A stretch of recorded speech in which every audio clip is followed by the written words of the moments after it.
¿Dónde y cómo surgió el homosexualismo? Sin duda esta es una pregunta que genera gran controversia.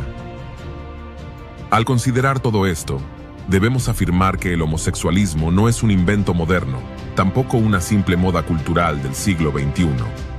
Se trata de un fenómeno antiguo, tan antiguo que la Biblia ya lo registra en sus primeras páginas y que ha acompañado a la humanidad a lo largo de su historia. Hoy vivimos en un tiempo en el que las voces humanas reclaman autonomía moral, en el que muchos intentan redefinir la sexualidad según sus propios deseos y parámetros. Pero la pregunta más seria y más urgente es esta. ¿Qué dice Dios en su palabra sobre el origen del homosexualismo? ¿Quiénes fueron los primeros hombres que lo practicaron? ¿Y cuáles fueron las consecuencias de ese camino? Amigo oyente, en este video vamos a examinar este tema a la luz de las Escrituras, despojándonos de opiniones humanas, para descubrir el origen del homosexualismo según la Biblia, y entender cómo Dios juzgó a los que se apartaron de su diseño perfecto.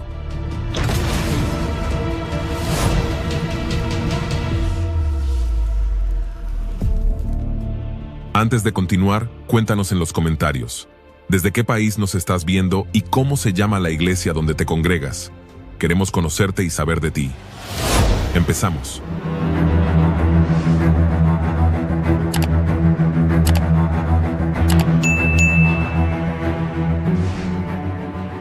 Para comprender el origen del homosexualismo según la Biblia, no basta mirar a la conducta humana ni a la historia de las culturas. Debemos remontarnos al principio mismo, al corazón del Creador. El Génesis no solo narra cómo surgió el hombre, sino que revela cómo la esencia de Dios se reflejó en la sexualidad humana. Génesis capítulo 1, verso 27 declara: «Y creó Dios al hombre a su imagen de Dios lo creó, varón y hembra los creó». Esta afirmación contiene un misterio profundo. La imagen divina no se manifiesta plenamente en el varón aislado ni en la mujer sola, sino en la unión y complementariedad de ambos. El Dios que es uno y al mismo tiempo trino, imprimió en la humanidad una huella de comunión. El teólogo Karl Barth afirmó que el ser humano solo puede entenderse como un ser en relación, porque Dios mismo es relación, Padre, Hijo y Espíritu Santo. Así como la Trinidad vive en un eterno intercambio de amor, así el hombre y la mujer, en su unión, reflejan esa comunión divina. El libro de Génesis lo confirma en el capítulo 2, verso 24. Por tanto, dejará el hombre a su padre y a su madre, y se unirá a su mujer, y serán una sola carne. Esta una sola carne no es solo un acto físico, es un símbolo teológico, la unión visible entre dos personas distintas que se convierten en unidad, reflejando la unidad perfecta de Dios en su diversidad de personas. Los rabinos judíos comprendieron esta dimensión espiritual. El Talmud, Sanedrín 58a, enseña que la unión hombre-mujer no es un simple mandamiento moral, sino un reflejo de la creación misma. Para ellos, la complementariedad sexual era un eco de la vida divina, y toda alteración de esa unión era una ofensa no solo contra el cuerpo humano, sino contra el diseño del cosmos ordenado por Dios. San Agustín profundizó aún más en este misterio. En la ciudad de Dios escribió: «El orden del Creador es sabio porque procede de su misma naturaleza». Cuando el hombre se aparta de ese orden, no se eleva, sino que desciende a la corrupción. La esencia de Dios es santidad y armonía, y toda expresión de la sexualidad que no sigue su orden rompe esa armonía y produce vacío. La psicología moderna, aunque hable en otros términos, apunta hacia lo mismo. Viktor Frankl señaló que el ser humano alcanza plenitud cuando se trasciende a sí mismo en la entrega. Y eso es precisamente lo que Dios estableció en la sexualidad: salir de uno mismo para darse al otro.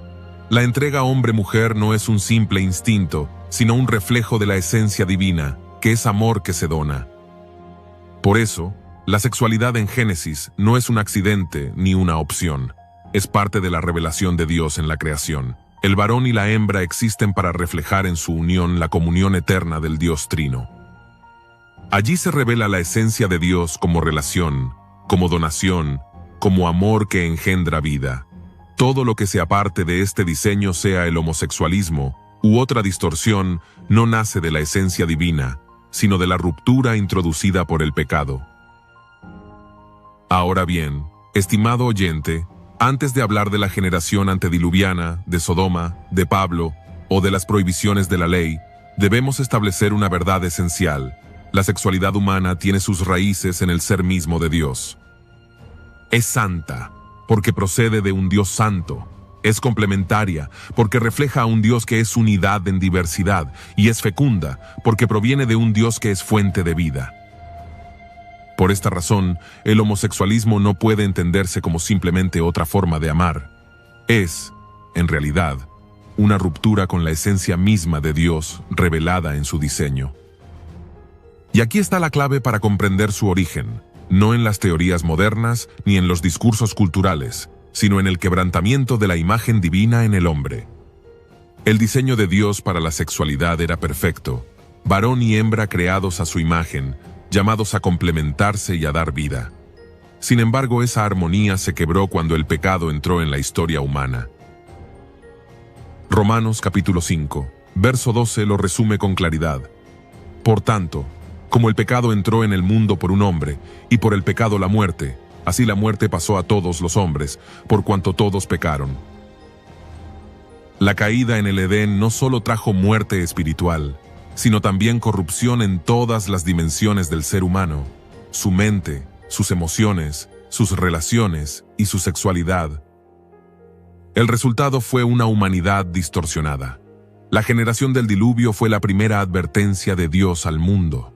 No era solo violencia, era una humanidad corrompida en cuerpo y alma. Génesis capítulo 6, verso 11 dice: «Y se corrompió la tierra delante de Dios, y estaba la tierra llena de violencia». Los rabinos explicaron que esa corrupción fue más allá de la sangre derramada, incluyó inmoralidad sexual en su forma más degradante. El Talmud en Sanedrín 57 afirma que los hombres de aquel tiempo llegaron a registrar contratos de unión entre varón, y aún entre humanos y animales. Para Israel, ese fue el colmo de la rebelión, no solo pecar, sino legalizar el pecado. Rashi, el gran comentarista judío, dijo que cuando Génesis declara «toda carne había corrompido su camino», se refiere a un mundo donde los límites de la sexualidad habían sido completamente destruidos. Nada era santo, nada era respetado. Flavio Josefo, testigo de la fe judía y cronista del primer siglo, escribió en sus Antigüedades de los judíos que aquella generación se entregó a toda clase de pecados y perversiones, provocando la justa ira de Dios. En su relato vemos la misma idea, una humanidad desafiante, que se hundió en vicios hasta perder el derecho a existir. Agustín, siglos después, lo interpretó así: el hombre pervirtió hasta lo más sagrado, el orden de la procreación. Y Tomás de Aquino lo resumió con contundencia: los pecados contra la naturaleza son los más graves, pues atacan directamente el propósito del Creador. Amigo oyente, no hablamos de un simple error humano, sino de un mundo en abierta rebelión contra la esencia de Dios. Por eso el juicio no se retrasó. El diluvio fue la respuesta divina a una humanidad que ya no reflejaba su imagen. Y el mismo Jesús advirtió que los últimos tiempos se parecerían a aquellos días. Leamos Mateo capítulo 24, verso 37. Mas como en los días de Noé, así será la venida del Hijo del Hombre. Una sociedad entregada a la violencia, a la inmoralidad y al desprecio del diseño de Dios. El homosexualismo, por lo tanto, no nació en la modernidad, ya estaba presente antes del diluvio como parte de la corrupción universal, y al recordarlo, entendemos que los patrones del pasado son también señales proféticas para el presente. Si la generación del diluvio mostró la corrupción universal, Sodoma y Gomorra se convirtieron en el ícono más recordado de la perversión sexual y de la rebelión humana contra Dios. Sodoma y Gomorra representan uno de los episodios más oscuros de la historia bíblica. No solo eran ciudades prósperas en recursos, sino también cuna de la arrogancia, la injusticia y la perversión sexual. El relato de Génesis capítulo 19 versículos 4 y 5 es claro. Pero antes que se acostasen, rodearon la casa los hombres de la ciudad, los varones de Sodoma, todo el pueblo junto, desde el más joven hasta el más viejo. Y llamaron a Lot y le dijeron: ¿Dónde están los varones que vinieron a ti esta noche? Sácalos, para que los conozcamos. En la cultura hebrea, conocer en este contexto significa tener relaciones sexuales. La versión NBI traduce este pasaje de la siguiente manera: Aún no se habían acostado cuando los hombres de la ciudad de Sodoma rodearon la casa. Todo el pueblo sin excepción, tanto jóvenes como ancianos, estaba allí presente. Llamaron a Lot y le dijeron: ¿Dónde están los hombres que vinieron a pasar la noche en tu casa? Échalos afuera, queremos tener relaciones sexuales con ellos. Lo que ellos exigían no era hospitalidad, sino violación homosexual colectiva. Fue un intento de violación homosexual pública, símbolo de la corrupción total de la ciudad. Los rabinos judíos fueron más allá al explicar cómo se practicaba el homosexualismo en Sodoma. El Talmud de Jerusalén, Sanedrín 16.1, y el Midrash Bereshit Rabá 26.5 enseñan que los habitantes de Sodoma habían convertido las relaciones entre hombres en algo normalizado, incluso aprobado por leyes injustas. Decían que Sodoma instituyó costumbres perversas, prohibiendo la hospitalidad y legalizando la lujuria. El Talmud de Babilonia, Sanedrín 109a, describe que en Sodoma se practicaba la homosexualidad de forma pública y desvergonzada, como un acto de desafío al Dios de Israel. Para los sabios, la gravedad no estaba solo en la práctica, sino en la insolencia. Hombres buscando hombres de manera colectiva y violenta, sin temor ni vergüenza. El rabino Rashi comenta sobre Génesis capítulo 19, que la abominación de Sodoma consistía en un desenfreno contra la naturaleza, donde hombres buscaban hombres y mujeres buscaban mujeres, quebrando el orden establecido por el Creador. El historiador judío Flavio Josefo, en Antigüedades de los Judíos, libro primero, capítulo 11, afirmó que los sodomitas eran un pueblo arrogante, entregado a placeres ilícitos, que se enorgullecían de su depravación sexual como si fuera un signo de libertad. El Midrash Tanjuma añade que Sodoma fue destruida porque no solo practicaba el pecado, sino que lo promovía abiertamente como parte de su identidad cultural. La homosexualidad no era vista como vergüenza, sino como un estilo de vida aceptado. La arqueología moderna refuerza este cuadro. En Bab ed-Dra y Numeira, al sur del Mar Muerto, se hallaron ciudades destruidas por fuego repentino. Aunque los arqueólogos no interpretan los datos desde la fe, los hallazgos de ceniza, azufre y restos calcinados coinciden con el relato bíblico de un juicio divino. Sodoma, entonces, se convierte en símbolo eterno, no solo por la homosexualidad, sino porque esa práctica se convirtió en bandera de rebelión contra Dios. No fue un pecado oculto, fue un pecado exhibido con orgullo, institucionalizado y practicado sin freno. Por eso, los rabinos dijeron que Sodoma cayó porque había convertido la perversión sexual en ley, y la Biblia lo confirma en Ezequiel capítulo 16, versículo 50. Hicieron abominación delante de mí, y cuando lo vi, las quité. Estimado oyente, el homosexualismo en Sodoma no fue una alternativa inocente de amor, sino una abominación colectiva, un desafío directo a la esencia del Creador. Esa es la verdadera razón por la cual se convirtió en un ejemplo de advertencia para todas las generaciones. Después del diluvio y de Sodoma, Dios estableció un pueblo santo, Israel. A este pueblo no solo le entregó la tierra prometida, sino también su ley, con mandamientos que regulaban todas las áreas de la vida, incluyendo la sexualidad. En Levítico capítulo 18, verso 22, Dios dice con absoluta claridad: no practiques la homosexualidad al tener relaciones sexuales con un hombre como si fuera una mujer. Es un pecado detestable.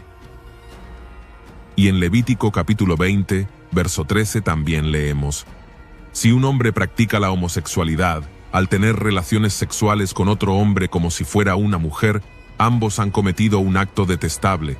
Ambos serán ejecutados, pues son culpables de un delito de muerte. Para Israel, estas palabras no eran una opinión cultural, sino mandamientos divinos que buscaban proteger la santidad del pueblo. Mientras las naciones cananeas practicaban abiertamente la homosexualidad, en sus cultos idolátricos, Israel debía marcar la diferencia. Los rabinos explicaron que esta prohibición se relaciona con el orden creacional. El Talmud en Sanedrín 54 comenta que estas leyes forman parte de los Sheva Mitzvot Bnei Noach, los 7 mandamientos dados a toda la humanidad. Por lo tanto, la condena del homosexualismo no era solo para Israel, sino para todas las naciones. El Sifra, comentario rabínico a Levítico, enseña que la palabra abominación, toeva en hebreo, implica algo que no solo es inmoral, sino que revierte el orden mismo de la creación. Según los sabios, el hombre que se une con otro hombre profana la imagen divina que lleva en su cuerpo. El profeta Isaías, en el capítulo 3, verso 9, habla del descaro del pecado de Judá y lo compara con Sodoma. Notemos lo que dice el relato bíblico. La apariencia de sus rostros testifica contra ellos, porque como Sodoma publican su pecado, no lo disimulan. Ay del alma de ellos, porque amontonaron mal para sí. Aquí se denuncia la arrogancia de mostrar públicamente lo que debería causar vergüenza. Ezequiel capítulo 16, versos 49 al 50, describe la raíz de Sodoma: soberbia, abundancia, indiferencia hacia el necesitado y, finalmente, abominación sexual. Para los profetas, el pecado sexual era inseparable de la soberbia espiritual. Los padres de la Iglesia reforzaron este mensaje. San Juan Crisóstomo, en su homilía sobre Romanos capítulo 1, dijo: «La pasión contra naturaleza es peor que el adulterio, porque éste viola un pacto, pero la sodomía ataca directamente el diseño del Creador». Incluso pensadores seculares, como el historiador Edward Gibbon en La decadencia y caída del Imperio Romano, reconocieron que la expansión de la homosexualidad en Roma fue un signo de la decadencia moral que precedió a su colapso. Así, la ley y los profetas se levantan como testigos contra el homosexualismo.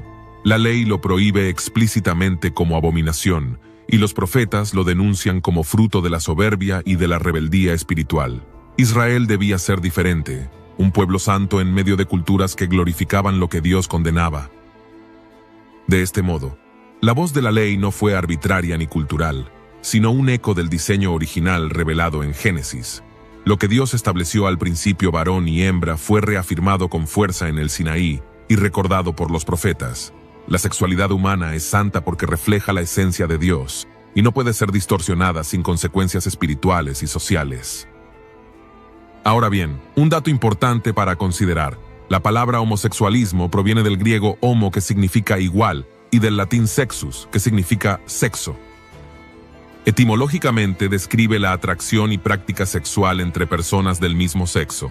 En cambio, el término sodomita deriva de Sodoma, la ciudad bíblica destruida por su corrupción, y quedó en la tradición judía y cristiana como sinónimo de aquellos que practican relaciones sexuales contra el orden de Dios. Estos términos muestran cómo la misma historia y el lenguaje reconocen la conexión entre la práctica y el juicio divino. El Nuevo Testamento no suaviza la postura de la ley y los profetas. Al contrario, la lleva a su máxima claridad espiritual. El apóstol Pablo, escribiendo bajo inspiración del Espíritu Santo, explica que el homosexualismo no es simplemente un error moral, sino el resultado de un proceso mucho más profundo: el rechazo del Creador. Romanos capítulo 1, versos 25 al 27 dice: «Ya que cambiaron la verdad de Dios por la mentira, honrando y dando culto a las criaturas antes que al Creador, el cual es bendito por los siglos. Amén. Por esto Dios los entregó a pasiones vergonzosas, pues aún sus mujeres cambiaron el uso natural por el que es contra naturaleza, y de igual modo también los hombres, dejando el uso natural de la mujer, se encendieron en su lascivia unos con otros, cometiendo hechos vergonzosos hombres con hombres, y recibiendo en sí mismos la retribución debida a su extravío». Veamos a continuación cómo el apóstol Pablo expone las razones por las que el homosexualismo no es parte del diseño divino. En sus cartas, especialmente a los romanos y a los corintios, Pablo nos muestra que este pecado no surge de un instinto natural, sino de un corazón que ha cambiado la verdad de Dios por la mentira. Primera razón: el rechazo de la verdad de Dios. El apóstol Pablo lo dice con claridad en Romanos capítulo 1, verso 25. Ya que cambiaron la verdad de Dios por la mentira, honrando y dando culto a las criaturas antes que al Creador. Aquí está la raíz del homosexualismo. No nace de un instinto natural, ni de una supuesta genética inevitable, sino de una decisión espiritual, el abandono del Creador para abrazar la mentira. El reconocido teólogo John Stott comentó: la homosexualidad es más que un desorden sexual, es una expresión de la rebelión del hombre contra Dios. Es decir, lo que vemos en la práctica homosexual no es un accidente biológico, sino el reflejo de un corazón que ha decidido rechazar la verdad revelada por Dios en la creación. El especialista en Nuevo Testamento Robert Anthony John Gagnon, en su obra The Bible and Homosexual Practice, afirma que Pablo en Romanos capítulo 1 no describe un pecado aislado, sino la consecuencia universal del rechazo de Dios. Cuando la humanidad cambia la verdad por la mentira, Dios permite que esa mentira se manifieste en la misma sexualidad, la parte más íntima del ser humano. En contraste, muchos pensadores seculares afirman que el homosexual nace así, o que es producto de predisposiciones biológicas inmutables, pero la misma ciencia no ha encontrado un gen gay determinante. El informe de la American Psychological Association, APA, reconoce que la orientación sexual es el resultado de una compleja interacción entre factores biológicos, psicológicos y sociales. Esto confirma lo que Pablo declaró hace 2000 años. El origen del homosexualismo no es un mandato genético, sino un corazón que ha elegido cambiar la verdad de Dios por la mentira. El filósofo secular Michel Foucault, aunque celebraba la homosexualidad, reconoció que las categorías modernas de identidad sexual son construcciones culturales, no realidades fijas de la biología. Esto contradice directamente el argumento de que se nace así. Por eso, Pablo no lo presenta como un destino inevitable, sino como el síntoma espiritual de la idolatría. Al negar al Creador, el hombre pierde la brújula de su propia naturaleza y termina desfigurando hasta su sexualidad. Por lo tanto, la primera razón, según Pablo, es contundente. El homosexualismo surge cuando la verdad de Dios es sustituida por la mentira. No es identidad, no es genética, no es evolución cultural, es rebelión espiritual. Segunda razón, consecuencia de la idolatría. Pablo no se detiene en el rechazo de la verdad de Dios. En Romanos capítulo 1, verso 25, explica que el homosexualismo surge como fruto de la idolatría. Honraron y dieron culto a las criaturas antes que al Creador. Cuando el hombre deja de adorar al Dios vivo, termina adorando lo creado, su propio cuerpo, sus deseos y sus pasiones.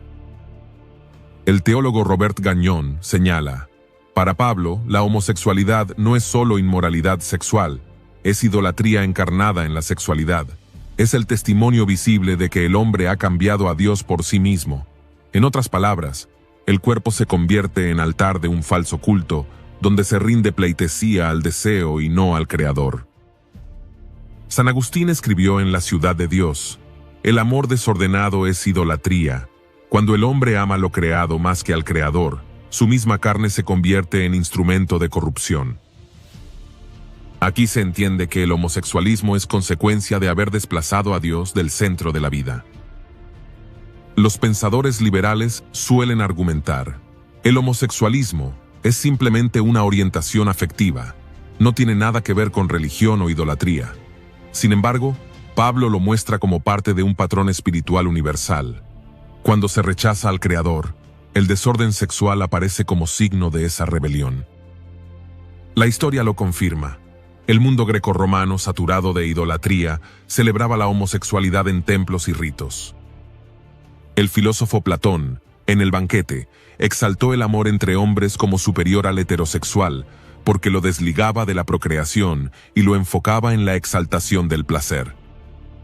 Para Pablo, ese pensamiento no era progreso, era idolatría, el deseo convertido en Dios. Incluso estudios modernos como los de Edward Gibbon en la decadencia y caída del Imperio Romano reconocen que la expansión de las prácticas homosexuales en Roma fue paralela al auge de la idolatría y al declive moral del imperio. Así, la Biblia nos muestra que el homosexualismo no es neutral, es consecuencia de un corazón que ha cambiado a Dios por sus propios deseos y que ha hecho de la criatura su objeto de adoración. Mientras la cultura secular lo presenta como diversidad o identidad, Pablo lo expone como idolatría. No es simplemente amar distinto, es rendir culto a uno mismo en lugar de adorar al Creador. Tercera razón, juicio de entrega divina. Pablo explica un principio espiritual tremendo. Cuando el hombre insiste en rechazar a Dios, llega un punto en que el Señor lo entrega a sus propios deseos. Romanos capítulo 1 verso 26 dice: Por esto Dios los entregó a pasiones vergonzosas, pues aún sus mujeres cambiaron el uso natural por el que es contra naturaleza. Este no es un acto de aprobación divina, sino de juicio. El homosexualismo aparece en la Biblia como señal de que Dios deja que la humanidad se hunda en la corrupción que escogió. Es como si Dios dijera: si quieres vivir en rebelión, te dejaré probar las consecuencias de tu pecado. San Agustín lo expresó con claridad: el castigo del pecado es el pecado mismo, cuando Dios abandona al hombre a su propio desorden. El teólogo Martin Lloyd-Jones, en su comentario a Romanos, afirma: la mayor evidencia de la ira de Dios no siempre es un castigo externo, sino que Dios quite su freno y permita que el hombre se hunda en sus pasiones. Los intérpretes liberales suelen argumentar: si Dios permite que exista el homosexualismo, entonces debe haberlo creado así. Pero esta lógica es equivocada. Dios permite muchas cosas que no aprueba: la violencia, la injusticia, la idolatría. Permitir no significa aprobar, sino ejercer juicio al dejar al hombre seguir su propio camino. El teólogo John Piper explica: cuando Pablo dice que Dios los entregó, no está diciendo que Dios diseñó esa pasión, sino que retiró su gracia restrictiva para que el hombre experimente las consecuencias de vivir sin él. La historia confirma esta verdad. Roma, en sus últimos siglos, no cayó principalmente por invasiones externas, sino por su decadencia interna. El historiador Will Durant escribió: una gran civilización no es conquistada desde fuera hasta que se ha destruido a sí misma desde dentro. Parte de esa autodestrucción fue la inmoralidad sexual desenfrenada, incluida la homosexualidad exaltada en los palacios imperiales. Así entendemos la lógica de Pablo. El homosexualismo no es creación de Dios ni simple diversidad. Es evidencia de un juicio espiritual. Dios, al ser rechazado, retira su gracia, y el hombre queda atrapado en pasiones vergonzosas que lo esclavizan. Por eso, no se trata de identidad, sino de condena. No es genética, es señal de que el hombre vive bajo juicio cuando se aparta del Creador. Cuarta razón, contra la naturaleza creada. Pablo lo afirma de manera contundente en Romanos capítulo 1, verso 27. Y de igual modo también los hombres, dejando el uso natural de la mujer, se encendieron en su lascivia unos con otros, cometiendo hechos vergonzosos hombres con hombres, y recibiendo en sí mismos la retribución debida a su extravío. Aquí aparece la expresión clave, contra naturaleza, paraphysin en griego. Para Pablo, naturaleza no significa lo que me parece natural a mí, sino el orden establecido por Dios en la creación. La sexualidad fue diseñada para la complementariedad, varón y mujer unidos en pacto, capaces de reflejar la imagen de Dios y de dar vida. Todo lo que contradice ese diseño es contrario a la naturaleza creada.